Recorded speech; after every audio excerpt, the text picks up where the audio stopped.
Hello and welcome to Module 3 of this completely free coaching series brought to you by Coaching Project and me, Stuart Alexander. As per the instructions in the email I sent you, I hope you have a pen and paper to hand to make any notes that you need. Just pause the presentation as necessary. Also, please watch the presentation in full screen mode. Click on the rectangular icon in the bottom right of the video box.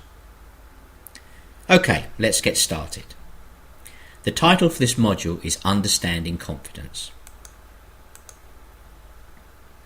So what is confidence exactly? We can all probably recognise that confidence is the feeling you get when you think you can do something. It is a very common term. I have, however, written my definition here as I would like to develop our understanding further.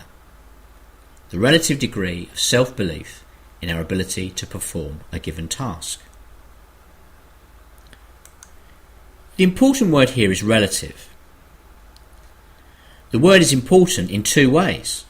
Firstly, that the degree of self-belief is compared to other tasks we may need to undertake.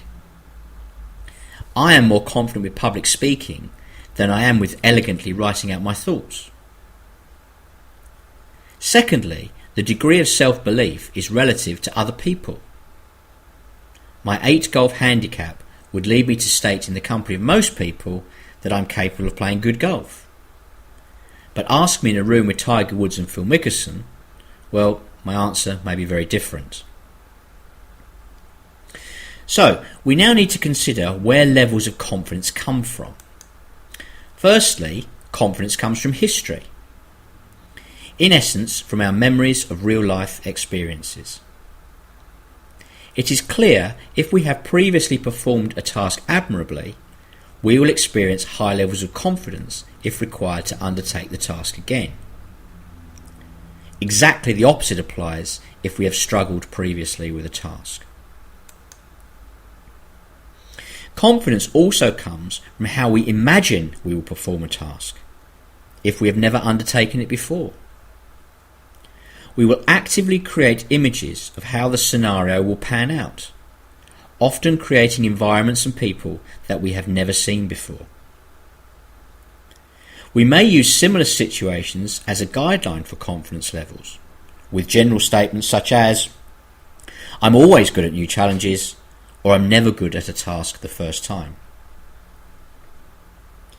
It is very true to say that if we start taking active control of our thoughts, we can impact upon our confidence levels. Let's say we have performed a task badly 7 times and adequately 3 times. It becomes our choice which events we choose to recall. I can make myself relive the good times, remembering those specific details. Even with tasks we have never undertaken, we can source a memory of another task where it all went well the first time. That information is in your brain somewhere, so make sure you find it. I can therefore state that confidence can be described as a matter of attention. We actively relive or create scenarios. It is up to us whether we choose good examples or bad. So we need to make sure we're making good choices. So what value is confidence? This may seem obvious, but actually there are 4 scenarios to consider. Let's start with the best. If we are confident with the requisite skills, we have a high probability of success.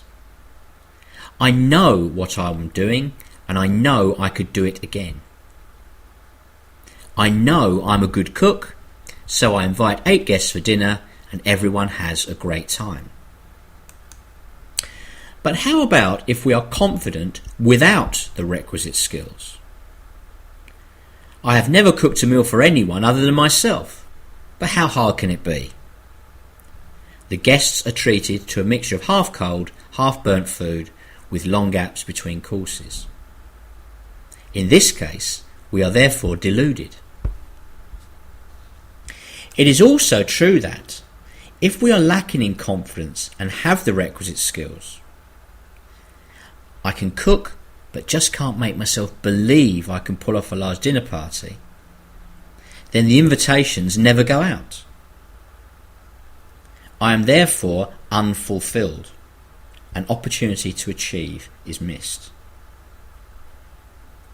The final possibility is that I can't cook and I know it, so the invitations never go out either.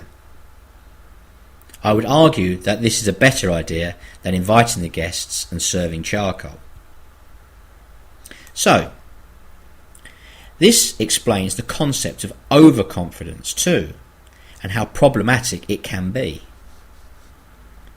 It won't be long before our general level of confidence drops if we keep failing when we expected success. Far better surely to acquire skills, in this case cooking, before inviting the guests. I believe there is real learning here with regards to levels of skill. I find that young people especially believe in their ability to succeed without gaining the necessary experience or qualifications to help them. Inevitable failure follows, and lives can be badly affected. It is so important to explain and provide the required education to all people, young and old. We need to be confident and have the skills. We now need to chart for confidence. If you remember the C in Victor, we have now arrived at this point. We need to create a list of successes, and these can be general or specific. For those who believe they are fairly low in confidence, a general list is the right place to start. Pretty much everybody can identify 10 successful outcomes, from each exam at school to passing driving tests, from getting a part-time job when young to getting through a job interview as an adult. They are there, they just need to be found. A specific list would be breaking down a certain area or overall skill that you possess. This might mean identifying different accomplishments at your current job, or even listing 10 similar tasks you have successfully completed. In support of these successes, we must consider your personal qualities. What are the traits you possess that stand you in good stead? Hardworking, learn quickly, good communicator, etc. Find 5 that you feel are the most impactful. So we now have 2 lists. What shall we do with them? It is important to work on your confidence. Just creating these lists is not enough. We have to keep them close to us and read them over and over again. Repetition is crucial. Deeply ingraining the lists means that they will be working for you in the subconscious. Without the repetition, the level of confidence you have won't change.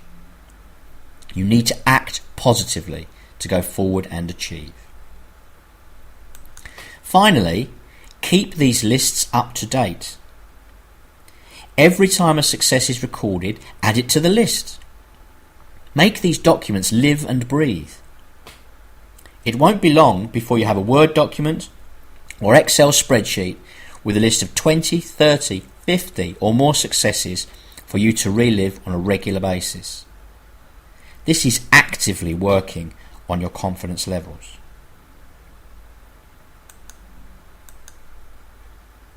Finding people who can help you achieve higher confidence levels is a great idea. We have 3 categories. Find a cheerleader. This person will always be positive and encouraging, no matter how tough times might be. This person will be offering unconditional support. Find a challenger. This person is far more of a realist and will always be demanding, reminding you of the facts of the situation. This person may seem negative, but in essence will be encouraging you to gain knowledge, skills or experience before jumping in. This person may be protecting you from overconfidence. Finally, a coach. This is the person who can provide you with a specific expert help to satisfy your challenger. Finding the right people to coach or train you is essential, as they will ensure you are competent. The very best people in the world have coaches, or other people under differing titles, such as mentors or advisors. There is a simple reason for this, and that is they are necessary. Everyone wanting to make lasting change should bear this in mind. Having identified your 3 people, or maybe more, you need to ensure that you are spending time with them or consulting them at appropriate times. Doing so will make sure that you are on a confident pathway to success. So, we have reached the end of this module. The task at hand for you now is to start creating your lists and finding your significant people. In the next module, we will be exploring your internal communication. I look forward to seeing you then. Thank you.